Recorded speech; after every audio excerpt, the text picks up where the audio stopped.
নমস্কার। মায়ের কথা আলোচনার আজকের পর্বে আপনাদের সবাইকে স্বাগত। জয়রামবাটিতে এসে শ্রী শ্রী মায়ের পাদপূজা করেন স্বামী তন্ময়ানন্দ। মায়েরই কাছে মহামন্ত্রপ্রাপ্ত এক তপস্বী সন্তান। পূজা বন্দনান্তে একনিষ্ঠ সাধকের প্রশ্ন, মা, ঠাকুর যদি স্বয়ং ভগবান তবে আপনি কে? তীক্ষ্ণ তাৎক্ষণিক উত্তর দেবী মুখে উচ্চারিত হলো, আমি আর কে? আমিও ভগবতী। জয়রামবাটিতে গ্রামের চৌকিদার অম্বিকা বাগদি একদিন বলেই বসল, লোকে আপনাকে দেবী ভগবতী কত কি বলে, আমরা তো কিছুই বুঝতে পারি না। প্রাণ জুড়ানো মিষ্টি হাসি মায়ের ঠোঁটে। সস্নেহে জবাবটি দিয়ে ভুলিয়ে দিলেন, তোমার বুঝে দরকারই বা কি? তুমি আমার অম্বিকা দাদা আর আমি তোমার সারদা বোন। দুটি বিরুদ্ধ চিত্র। তন্ময়ানন্দের কাছে মা বাস্তবিকই স্বয়ংবাদিনী, নিত্য উদ্ভাসিতা দেবী ভগবতী, আর আমরা অম্বিকা দাদার দল। মায়ের ভুবন ভোলানো হাসি আর তার অভয় করপদ্ম থেকে শশা কলা মুড়ি প্রসাদ পেয়ে ধন্য ধন্য করে মরছি আত্মপ্রসাদের ঘোরে। জগৎ জুড়ে এই সবই তারই মায়া, মায়া ভগবতী মা সারদা। স্বামী গৌরীশরানন্দজি মহারাজের স্মৃতিচারণ থেকে উঠে এসেছে মা সারদার কথা। তিনি বলেছেন, আজকাল কত ভক্ত কত কিছু আজগুবি কথা বলেন, শুনে হাসিই পায়। কেউ কেউ আমাকে জিজ্ঞাসা করেন, শ্রী শ্রী মা কি গলায় সোনার হার আর ঘাড়ে সিঁদুর পরতেন? আমি তাদের বলি, এসব বাজে কথা। মা কেবল হাতে সোনার বালা পরতেন, গলায় সরু সোনার তার দিয়ে গাঁথা রুদ্রাক্ষের মালা পরতেন। কেশবানন্দ স্বামীর ধর্মপত্নী মায়ের গায়ে তেল মাখিয়ে দিতেন। আমি তাকে জিজ্ঞেস করেছিলাম, তিনি বলেন এসব আজগুবি কথা। পূজনীয় স্বামী মাধবানন্দজি, তিনি তখন মঠের প্রেসিডেন্ট, বলেছিলেন, মায়ের শিষ্য শিষ্যা 2-4 জনের কথা একটু নুন দিয়ে গিলতে হবে, তারা কিছু কিছু আজগুবি কথা বলে। আমি মায়ের মাথা থেকে পাকা চুল বেছে দিতাম, কিন্তু কখনো তার ঘাড়ে সিঁদুর দেখিনি। পুথিকার শ্রদ্ধেয় অক্ষয় মাস্টার মহাশয় বলতেন, দেখ ভাই, ঠাকুর আমার গুরু এবং সব কিছু, কিন্তু তবু মার এত স্নেহ যে ঠাকুরকে যদি দিনে 200 বার স্মরণ করি তো মাকে 1000 বার মনে পড়ে। ঠাকুর যেন প্রচণ্ড মার্তঙ্গ আর মা যেন সুস্নিগ্ধ চন্দ্রমা। কিন্তু ভাই, এমন স্নেহময়ী জননীও পারব্ধের ওপর কিন্তু হাত দেন না, সেটি এই শরীরের ওপর দিয়েই ভোগ করে যাবে। তারপর একটা ঘটনা বললেন। একদিন আমি ও উমেশ ডাক্তার মাকে দর্শন করতে যাই। মা নানান কথার মধ্যে এমন সহজ সরলভাবে নিজের আঙুলের ডগাটি দেখিয়ে বললেন, শেষ বয়সে অক্ষয়ের একটু কষ্ট আছে। তখন কিন্তু কিছুই বুঝতে পারলাম না। পরে ঘরে বসে ওই কথা ভাবছি আর দুশ্চিন্তা হচ্ছে। পরাণটা আচর পাচর করতে থাকে। 2-3 দিন পরে উমেশ ডাক্তার মাকে দর্শন করতে গেল। আমি তার মারফত বলে পাঠালাম, মাকে গিয়ে বলবি আমার শেষ বয়সে কষ্ট হবে শুনে বড়ই দুশ্চিন্তা হচ্ছে, মা যেন আশীর্বাদ করেন ওইটি যাতে কেটে যায়। কিন্তু তা শুনেও মা বলেছিলেন, সামান্য একটু কষ্ট হবে। কই, এটি হবে না তা কিন্তু বলেননি। আর এটুকু কষ্ট কেমন তা তো বুঝতেই পারছো।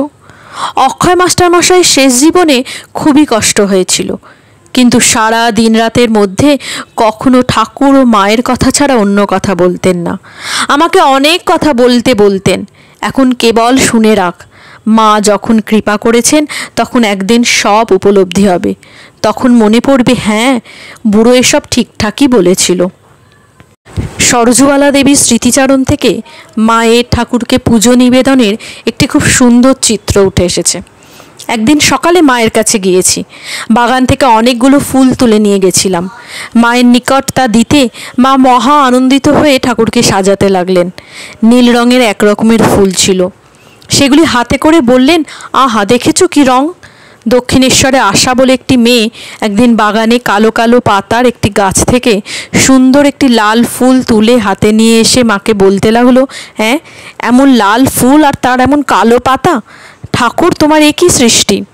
এই বলে আর হাউ হাউ করে কাঁদে।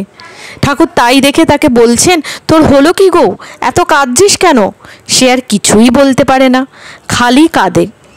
তখন ঠাকুর তাকে অনেক কথা বলে বুঝিয়ে তবে ঠান্ডা করেন। আহা, এই ফুলগুলি কেমন নীল রং দেখো, ফুল না হলে কি ঠাকুরকে মানায়? এই বলে মা অঞ্জলি ভর্তি ফুল নিয়ে ঠাকুরকে দিতে লাগলেন।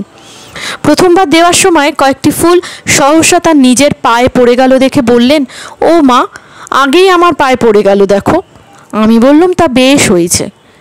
মনে মনে ভাবলুম, তোমার কাছে ঠাকুর বড় হলেও আমাদের কাছে তোমরা দুই এক। মাকে একবার একজন ভক্ত জিজ্ঞেস করেছিলেন, মা, তোমাকে ভক্তগণ সাক্ষাৎ কালী, আদ্যাশক্তি, মহামায়া বলেন, তবে তুমি যদি স্বয়ং সে কথা বলো তাহলে আর কোনো সন্দেহ থাকে না। তোমার নিজের মুখেই শুনতে চাই ও কথা সত্যি কিনা। মা বললেন, হ্যাঁ সত্য।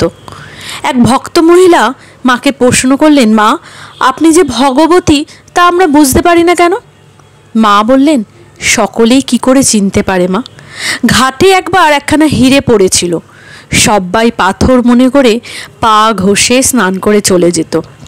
একদিন একজন জহরি এলো সেই ঘাটে, দেখেই চিনতে পারল সেটি এক প্রকাণ্ড বহুমূল্য হিরে।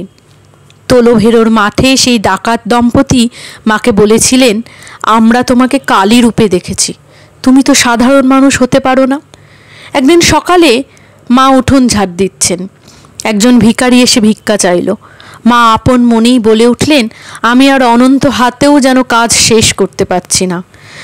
একজন সেবক সন্তান সেখানে উপস্থিত ছিলেন। হঠাৎ তার দিকে দৃষ্টি পড়তে মা হাসি মুখে বললেন, দেখো, আমার দুটো হাত, আর আমি বলছি কিনা আমার অনন্ত হাত।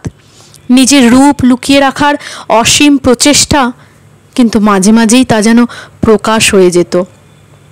আসলে মায়ের আসল রূপ জানতেন একমাত্র ঠাকুর শ্রী রামকৃষ্ণদেব।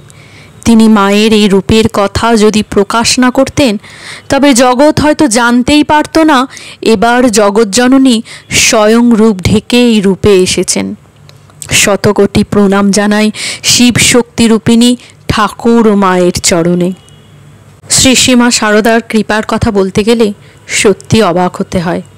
দীর্ঘকাল দক্ষিণ আমেরিকায় বেদান্ত প্রচারকারে বিজয়ানন্দ মহারাজ বহু আধ্যাত্মপিপাসুর সংস্পর্শে আসেন। এই প্রসঙ্গে তিনি আমাদের বলেন, গত কয়েক বছর ধরে শ্রী মায়ের মন্ত্র চেয়ে আমার কাছে লোক আসতে লাগলো। এক জিউস দম্পতি ছিল, খুব বুদ্ধিমান, বায়োলজির অধ্যাপক। তারা বলল, আমরা মাকে ইষ্টদেবী বলে ভাবতে চাই, আপনি আমাদের তার মন্ত্র দিন। আমি তো মহা মুশকিলে পড়লাম, শুধু ঠাকুরেরই মন্ত্র জানি, কিন্তু তারা ছাড়বে না। তখন আমি মায়ের কাছে প্রার্থনা করতে লাগলাম খুব করে। সারা দিন ও রাত্রি উপবাস করে মাকে অভিমান করে বললাম, মা, কই কিছু তো বললে না। তার পরের দিন ভোরবেলা স্বপ্নে মা আমাকে দর্শন দিয়ে বললেন, এই মন্ত্রটা দিয়ে দাও। গত 2 বছর ধরে অন্তত 30 জনকে মায়ের দেওয়া মন্ত্রে দীক্ষা দিয়েছি। একবার একটি 22 বছরের মেয়েকে দীক্ষা দিই, তার নাম ক্লেউছা, সবে বিয়ে হয়েছে। একদিন স্বামীর সঙ্গে এসেছে, কিন্তু গাড়িতে বসে কেঁদেই চলেছে। খবর পেয়ে আমি গাড়ির কাছে গিয়ে তার কাঁদবার কারণ জিজ্ঞাসা করলাম, কিন্তু সে কোনো উত্তর দিল না। শেষে তাকে আশ্রমের ভেতরে নিয়ে আসি। জিজ্ঞেস করলাম, ক্লেউছা, কি হয়েছে, তুমি এত কাঁদছো কেন? সে বলল, আমি পবিত্র, সদা সত্য কথা বলার চেষ্টা করি।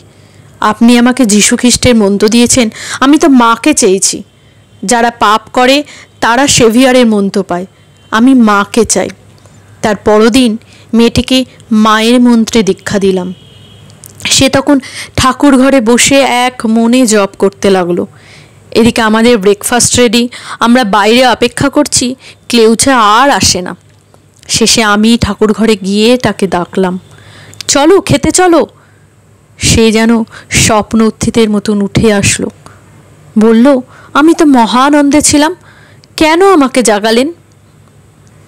স্বামী বিজয়ানন্দজি মহারাজ স্বগত্যি করে বলেছেন, এসব দেখে ভাবি মা কিভাবে তার কাজ করছেন। আমরা কেবল অবাক হয়ে যাই।